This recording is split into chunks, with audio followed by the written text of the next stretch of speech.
Hello students, welcome to the Gurukulam Academy and me, Dr. Neha Jain, your mentor, your guide for UGC NET and various teaching examination. आज हम लोग यहाँ पे types of poetry के बारे में पढ़ेंगे। वैसे तो मैंने आपको फॉर्म्स ऑफ लिटरेचर में बहुत सारी चीजें करा रखी है, लेकिन it's like important types of poetry जो रेगुलरली जो कॉन्टिन्यूसली आपके एग्जाम्स में बार बार आती रही हैं, उनके बारे में कुछ इस तरीके से डिटेल्स को हम देखेंगे कि क्या होता है टाइप्स ऑफ पोइट्री के अंदर, क्या चीजें हैं, उनको एग्जामिन कैसे कर सकते हैं, उनके कुछ शॉर्टकट्स को हम लोग आज देखेंगे यहाँ पे। तो आप लोगों के लिए थोड़ा सा इजी हो जाएगा अपने एग्जाम में आइडेंटिफाई करके अपने ऑप्शंस को सेलेक्ट करना। ठीक है, तो सबसे पहले जो हमारा ये पीपीटी के ऊपर आपको नजर आ रहा होगा, जो सबसे पहला स्लाइड है, that is your language part 7 and types of poetry. इसमें कॉम्पिटेंसी में क्या है, examine literary text as reflection of personal and collective values within their structural context। तो जो हम जितने भी लिटरेरी टेक्स्ट पढ़ते हैं, basically the literary text as the reflection of personal and collective values within the structural context, that is what poetry. Poetry को हम क्या बोलते हैं, पोइट्री को हम लोग लेते हैं रिप्रेजेंटेशन ऑफ इमोशन। एक पोएट है, उसके मन में जो भी इमोशंस हैं, जो भी थॉट्स हैं, जो भी उसकी इमेजिनेशंस हैं, उनका कलेक्शन, उसकी कलेक्टिव आइडियाज को वो एक स्ट्रक्चरल फॉर्मेट के अंदर, एक स्ट्रक्चर के अंदर पुट करता है। whether he is taking iambic pentameter or hexameter or septameter or anapestic or dactylic, whatever structure he is taking, he is choosing to write a poetry. He used to put all his imagination into that particular certain structure. He cannot just use iambic pentameter for first paragraph and dactylic for the second paragraph. No, either if he is choosing only blank verse or free verse, then also he has to choose one structure and that has to follow from the beginning to the end. So that is why we are saying ki what is a poetry? Poetry is examining a literary text as a reflection of personal और collective values. हो सकता है कि वो अपने personal emotion को ना बता के कोई स्टोरी नरेट कर रहा है,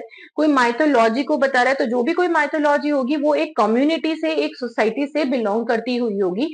for example, if poet is narrating a story of Lord Ram या लॉर्ड कृष्णा, तो that is a collective value. This is not a personal value but a collective value, क्योंकि वो हर किसी के इमोशन से इक्वली जुड़े हुए हैं, right. So with in their structural context, जो भी उन्होंने स्ट्रक्चर चूज करा है उसी के अंदर उनको वैल्यू, अपने इमोशंस को पुट करना होगा। Now the second slide is about poetry ice breaker. What is poetry ice breaker? Think of a word that describes how you feel right now. If you are talking about a word, that how it is looking and what kind of impact it is putting on someone, this is what we call poetry icebreaker. So think of a word, एक ऐसे word के बारे में सोचिए जो that describes how you feel right now, जो आप अभी क्या feel कर रहे हैं उसे describe कर सके। First, like someone angry, right? Irritation, frustration, sleepy, enthusiastic, whatever, or like enthusiastic to gain knowledge. जो भी आप इस टाइम पे फील कर रहे हैं, just you have to write it down. Now, second is, now turn that word into short phrase or a line. तो आपने अभी जिस तरीके का फील करा, you are feeling devastated, you are feeling cheated, you are feeling irritated, you are feeling frustrated, ये तो सब हुए negative emotions. पॉजिटिव में you are feeling elevated in love, you are feeling enthusiastic, you are feeling very nice and like roaming, like you are feeling romantic. So आप जिस भी तरीके की फीलिंग के साथ हैं आपको उसको लिखना है। Now you have to describe that word into a phrase. उसको कुछ शब्दों में लिखो, पहले एक वर्ड फिर उसके बारे में आप उसको डिस्क्राइब कर रहे हैं in a phrase, then you have to make a poetry aloud. तो ये एक होता है तरीका how a poetry has to be made. Third is prepare to read your poetry aloud. अब आपने उसको छोटे छोटे फ्रेजेस में लिखा, that what makes you elevated, what makes you sad, जो भी आपकी फीलिंग है, अगर आप सैड है तो किस वजह से सैड है, आपने उसको छोटे छोटे फ्रेजेस के अंदर लिखा। आप किस वजह से एलिवेटेड है, रोमांटिक फील कर रहे हैं, एंथुसियास्टिक, आपने उसको छोटे छोटे फ्रेजेस में लिखा कि yes that happens to me, I met someone, I feel good and whatever. So this is how you used to write poetry in a first step and then read it aloud. That is a poetic ice breaker, कि आपको ये समझ में आएगा कि हम एक structure के अंदर पोइट्री को किस तरीके से लिख सकते हैं। Now the third is, let's review. Poetry क्या है? Is a form of literary expression that uses rhythmic and often evocative language to convey emotion, ideas, and a story. So, what is a poetry basically? Poetry is a literary expression. Expression क्यों बोलते हैं इसको? क्योंकि हम language से अपने emotions को express ही करते हैं यहाँ पे. So it is a literary expression that uses rhythmic. Rhythmic means rhyme, right? A B B C C, हम जो भी बोलेंगे वो राइम में, गाते हुए, थोड़ा सा उसमें सिंगिंग राइम आती है. तो that is rhythmic and often evocative language to convey emotion. Evocative language is elevated language which is very decorative. आप कभी भी पोइट्री के अंदर नॉर्मल बात नहीं करते कि yes I met him, I got him, I eat it. No, इस तरीके की लैंग्वेज भी अगर आप यूज कर रहे हो तो उसमें भी आप एक एक्सप्रेशन देते हैं, और वो इन एक्सप्रेशंस के साथ भी हम डेकोरेटिव लैंग्वेज को यूज करते हैं, डेकोरेटिव वर्ड्स को यूज करते हैं. इनको हम हिंदी में क्या बोलते हैं? अलंकार. और इंग्लिश में क्या बोलते हैं? literary devices या expressions, right? So to express your emotion, ideas and stories. Second आता है features. Features क्या है? Poetry often employs a variety of stylistic and structural techniques to enhance its impact and meaning. Poetry क्या करती है? Poetry often employs a variety of stylistic and structural technique. मैंने अभी आपको बताया literary devices, जिसके अंदर हम stylistics यूज करते हैं, हम जिसमें structural techniques यूज करते हैं कि इसका structure ऐसा होना चाहिए, जिसके अंदर जो मैंने आपको टाइप्स ऑफ पोएट्री के सारे आपने मीन्स देखे होंगे, उसमें पैटर्न पोएट्री, जिसमें जिस चीज के बारे में लिखे उस पैटर्न के अंदर पोएट्री को लिखा जाता है, डिजाइन में लिखा जाता है, राइमिंग किस तरीके से होती है, उसके अरेंजमेंट ऑफ वर्ड्स कैसे होंगे, एक्सप्रेशंस क्या यूज किया गया है, रेफरेंसेस कितने यूज करे गए हैं, एलिगरीज कितनी है, राइट, एलोकेशंस कितने हैं. So there are many things has to be involved in a poetry to make it more good. आप लोग पन, क्लीशे, जुगमा, इन सब के बारे में जानते हैं. वो सब पोएट्री या पोएटिक एक्सप्रेशंस के लिए ही यूज किए जाते हैं. So for that to put more and more impact and to enhance the meaning, जिससे उसका मीनिंग जो है वो सिंपल ना होके और खूबसूरत निकल सके. थर्ड आपका आता है lesson outcomes. Now what are the lesson outcome? अब तक हमने क्या सीखा है वो देखते हैं. Identify and describe the characteristics of sonnet, haiku and limericks. What is sonnet? Sonnet is a short. ये all the three are the short poetries and all the three are like not more than 14 lines. ये कोई भी इनमें से जो poems हैं ये 14 line से ज्यादा की नहीं होती. Sonnet is of 14 lines. और इसमें जो मॉडर्न सोनेट्स हैं, जिसे कर्टल सोनेट बोला जाता है, वो 10.5 लाइन का ही होता है. हेकू 14 लाइन की पोइट्री होती है, जापानीज होती है, जिसमें मास्क पोइट्री होती है, उसमें मास्क पहन के गॉड एंड गॉडेसेस की ही बात करते हैं, या लोकल गॉड गॉडेसेस डेटीज के बारे में बात करके दे यूज टू डांस से उसके एक्सप्रेशंस को शो किया जाता है. लिमरिक्स आर द फनी पोएम्स. ये भी शॉर्ट पोएम्स होते हैं जिसके अंदर केवल एक शॉर्ट फनी स्टोरी को नरेट करके जाया जाता है, लाइक टॉम एंड जेरी का जो आप देखते हो, जिसके अंदर वर्ड्स नहीं होते लेकिन एक्सप्रेशन होते हैं. तो लिमरिक्स के अंदर ऑब्वियसली वर्ड्स होते हैं, लेकिन उन एक्सप्रेशंस को यूज करके केवल आपको हंसी आए इस तरीके से यूज करते हैं. तो दिस इज लिमरिक्स. देन आते हैं सेकेंड पार्ट पे. Second is analyse and categorise. Analyze and categorize poems into their types based on their structure, element and features. जो भी उनका स्ट्रक्चर है, उनके फीचर्स हैं, वो सब मैंने आपको बताए हुए हैं. तो इनके स्ट्रक्चरल एलिमेंट है या फीचर्स हैं, वो सब मैंने आपको डिवीजन ऑफ जो फॉर्म्स ऑफ लिटरेचर के अंदर टाइप्स ऑफ पोइट्री है, जिसका structural and thematic subjective division दिया हुआ है, उसके अंदर ये भी दिए हुए हैं. तो आप जब इन सबके नोट्स बना लेंगे, आपको ये भी पता लगेगा कि हम किस तरीके से एनालाइज कर सकते हैं कि एक पोइट्री किस फॉर्म में आती है, कौन सा उसका स्ट्रक्चर यूज किया है, कौन से थीम में आती है. Is it a pastoral elegy, is it a free verse, it is a blank verse, जो भी है वो आप उसको पहचान पाएंगे. Then write a poem that follows the convention and features of the chosen poetry type. हमको ये भी ध्यान रखना है, हमें ये भी निकालना है कि हमने जो सब्जेक्ट यूज करा है क्या उसके अकॉर्डिंग उसका स्ट्रक्चर है या नहीं है. पता लगा कि हम नेचर पोइट्री लिख रहे हैं, लेकिन हमने जो स्ट्रक्चर चूज कर लिया है वो हमने एपिक पोएम का स्ट्रक्चर चूज कर लिया है, तो can not fit. That won't be count as a good poetry. हमने योंजन स्टैंजा को सेलेक्ट करा है, but we are writing a mythological poetry, के नॉट फिट. ठीक है, तो हमें जो भी लिखना है हमें उसके हिसाब से स्ट्रक्चर को चूज करना होगा. तो right a poetry that follows a conventional and features, जो उसके सारे नॉर्म्स, रूल्स, कन्वेंशन को फॉलो करती हो और अपना जो आपने पोएटिक टाइप चूज करा है उसको जस्टिफाई करती हो. Right, now let's go for the next. Yes. Now here is a paragraph from the Rime of Ancient Mariner, Samuel Taylor Coleridge. It is an ancient mariner, and he stopped one of three.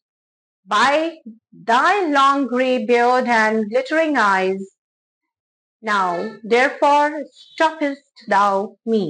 So this is Rime of Ancient Mariner, जिसमें जो ये Ancient Mariner character है, what he is saying that he is an ancient mariner, he is from the ages old person because he looks like an ages old person, he is cursed man and he has stopped one of the three. उसको जो three wedding guests नजर आ रहे हैं उनमें से उसको एक को रोकना है और अपना जो confession है वो देना है, so that the curse can be lifted and he can also resume to a normal life. So this poem narrates the haunting tale of a sailor who commits a grave act against nature, leading the supernatural consequences. So उसका grave act क्या था? That he curses the bird and he killed the albatross and crucified it and was not giving the like respect to the nature. So वो nature के against albatross जो आ रहे थे उनको मार दिया था, उसको उसने गले में लटका दिया था अपने एक mariner के, उसका crucify कर दिया था, insult कर रहा था soul की, इसीलिए उसको ये कर्ज देखना पड़ा. नाउ इसका नैरेटिव क्या है? Story telling. It tells a story with a clean plot, character and setting. Structure often follows a linear sequence of structure. Dialogue, it includes dialogue between the characters and descriptive language to paint vivid scenes. इसके जो dialogues हैं वो इस तरीके से हैं कि वो बहुत ही सिनिक हैं. जब आप उसे देखते हो तो दे लाइक पिक्टोरियल, आपके सामने सीन्स नजर आते हैं कि yes he is going into the sea, the ship is not moving, it is stagnant and then the alien creatures are coming on the sea. Sea में से कुछ अजीब अजीब एलियन क्रिएचर्स आ रहे हैं, वो मैरिनर्स को मार रहे हैं बिकॉज इट्स अ कर्स, तो हम उनको अज्यूम कर सकते हैं. It's very scenic. Now, next, Wordsworth की poem है I wander lonely as a cloud. Right? Wordsworth reflect on a solitary walk. Solitary अकेले वो एक walk पे जाते हैं where he encounters a field of daffodils. Daffodils flower का पूरा एक field है, एक बाग है, which later becomes a source of inspiration and solace. वो उनकी poetry writing के लिए एक source बन जाता है. So, I wandered lonely as a cloud that floats on high over vales and hills, when all at once I saw a crowd, a host, a golden daffodil. तो कहता है मैं अकेले वॉक कर रहा था, तभी मुझे गोल्डन क्राउड नजर आता है. वो क्राउड किसका था? येलो कलर के होते हैं डैफोडिल्स, वो डैफोडिल्स का था. जब वो जाता है तो उसको लगता है कि yes I am happy in this crowd and I want to be here, तो वो वहां पे टाइम स्पेंड करने के लिए रुक जाता है. अब इसका लिरिक पोइट्री क्या है? Expression focuses on the poets personal thought, क्योंकि यहाँ पे वो पर्सनल थॉट की बात कर रहा था.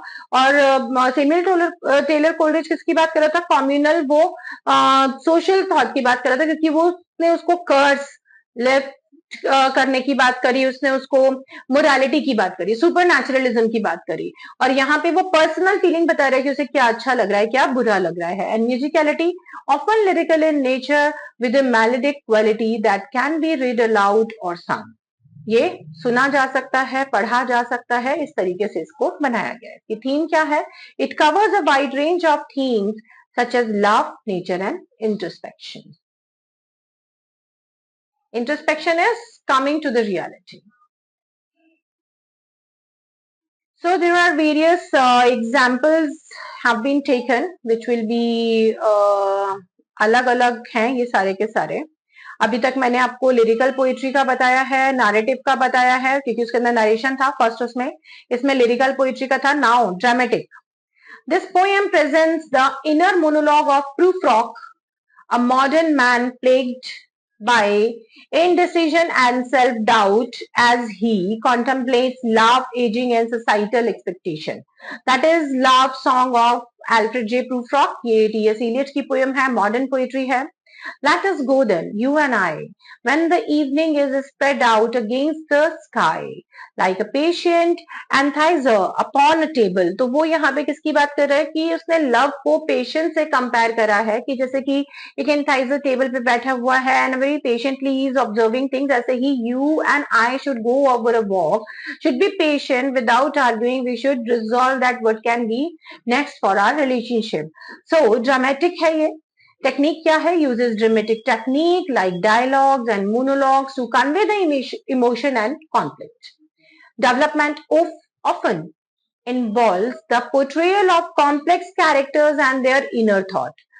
जो भी यहाँ पे कैरेक्टर है, मेन कैरेक्टर एल्फ्रेड जे प्रूफ्रॉक ही है, जिनके इनर थॉट्स एंड कॉम्प्लेक्शंस को यहाँ पे रिजॉल्व किया गया है, दिखाया गया है कि वो कैसे परेशान है, उनकी गर्लफ्रेंड उनसे नहीं मिल रही है तो या जा रही है उन्हें छोड़ के, तो ही इज कन्विंसिंग हर कि you should not go, you should give me some more time.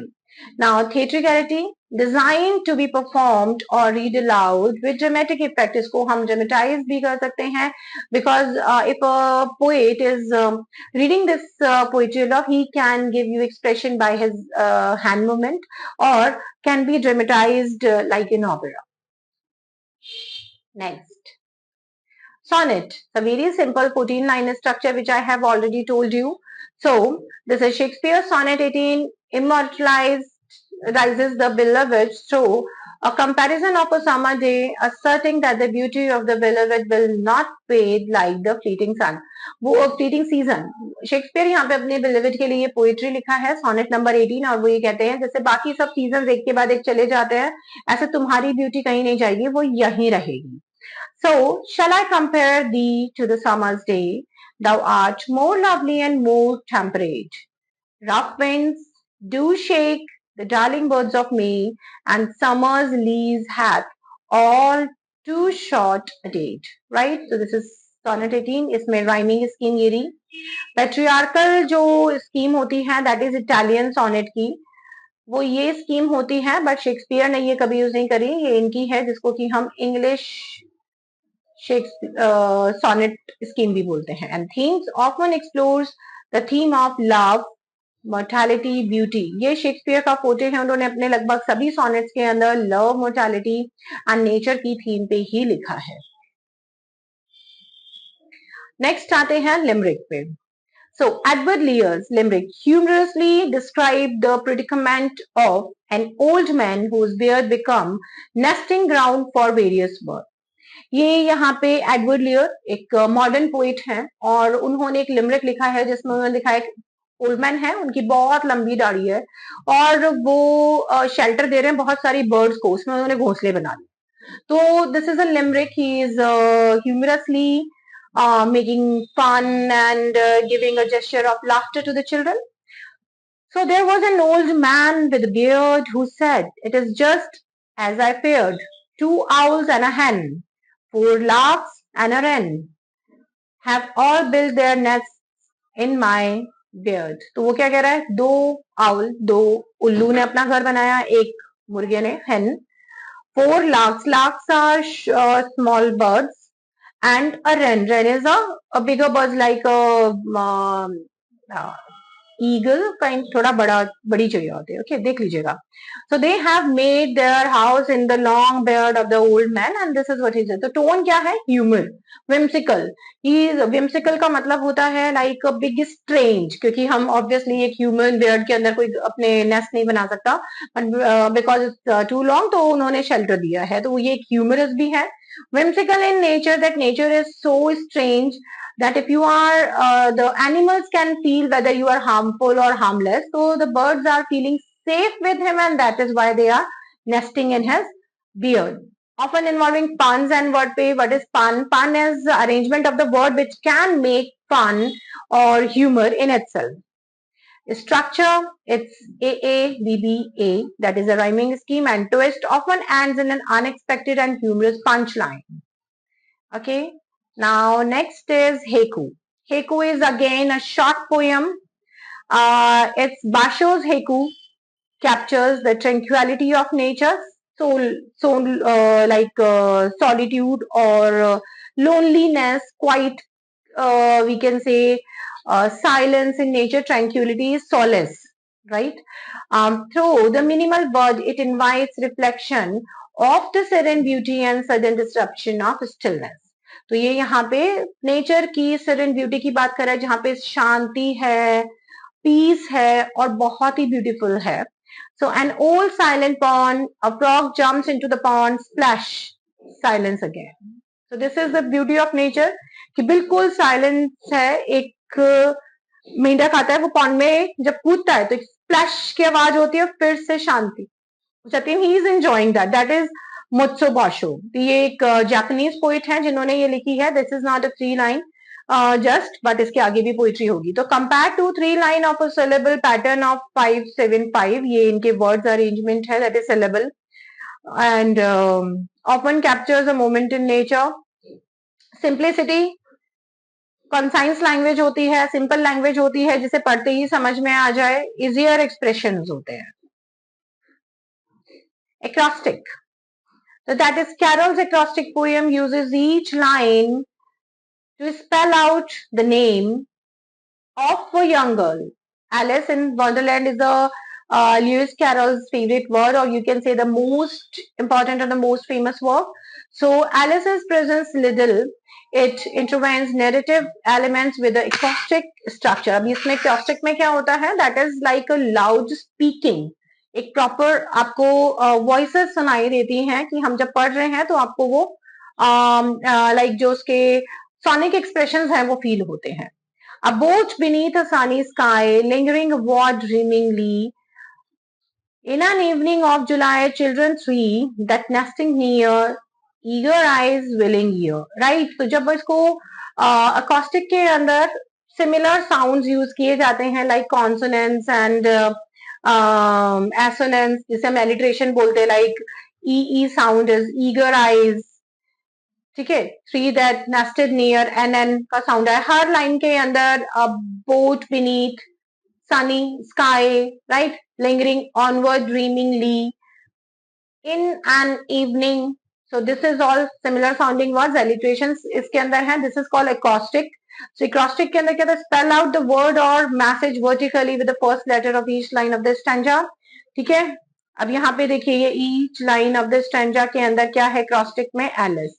तो इसकी हर लाइन को जब हम लेते हैं तो एक वर्ड बन रहा है, that is the name Alice. This is acrostic. And alliterations are also being used. Versatility क्या है इसकी? Can be playful or profound depending on the theme or the message conveyed, कि यहाँ पे क्या message convey किया जा रहा है. And this is various simplify and in-depth meanings are there, like carefully planning to content structure to integrate the acrostic element.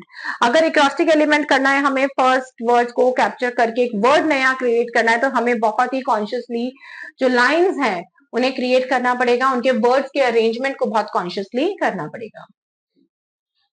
So this is the all types of poetry जो मैंने आपको यहाँ बताई है. Now you have to do it. Let's take exercise for it. The road not taken, Robert Frost का है. Let's do it.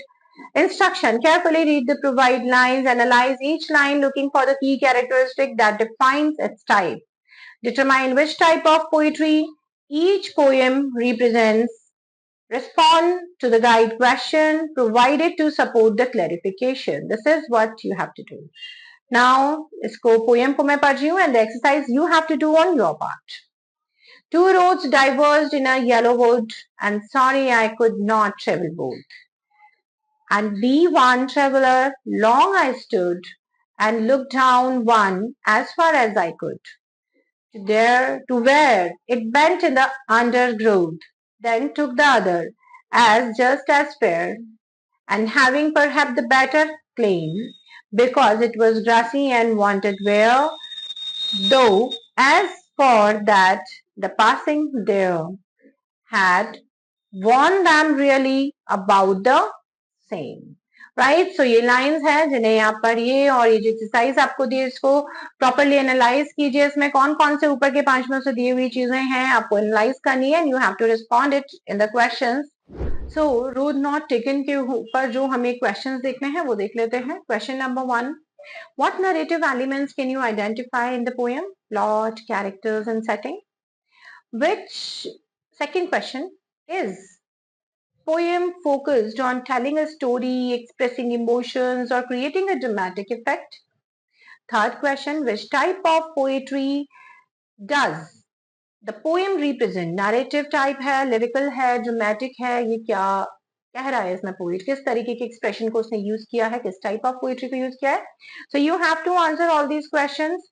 Now we are here to sum up this slide for you. आपको exercise भी दे दी है, आपको चीजें भी explain कर दी है. So thank you for listening us and do subscribe our channel and press the notification bell so that you will get all the updates and such kind of interesting elements and content for you. हम आपके लिए बार बार ये content, ये educational content आपके लिए लेकर आते हैं. वो आपको टाइम टू टाइम मिलते रहे आपके एग्जाम प्रिपरेशन में, आपकी हेल्प करें. उसके लिए सब्सक्राइब तो करना ही है, साथ में नोटिफिकेशन बेल को भी प्रेस करके रखिए. Thank you everyone, bye.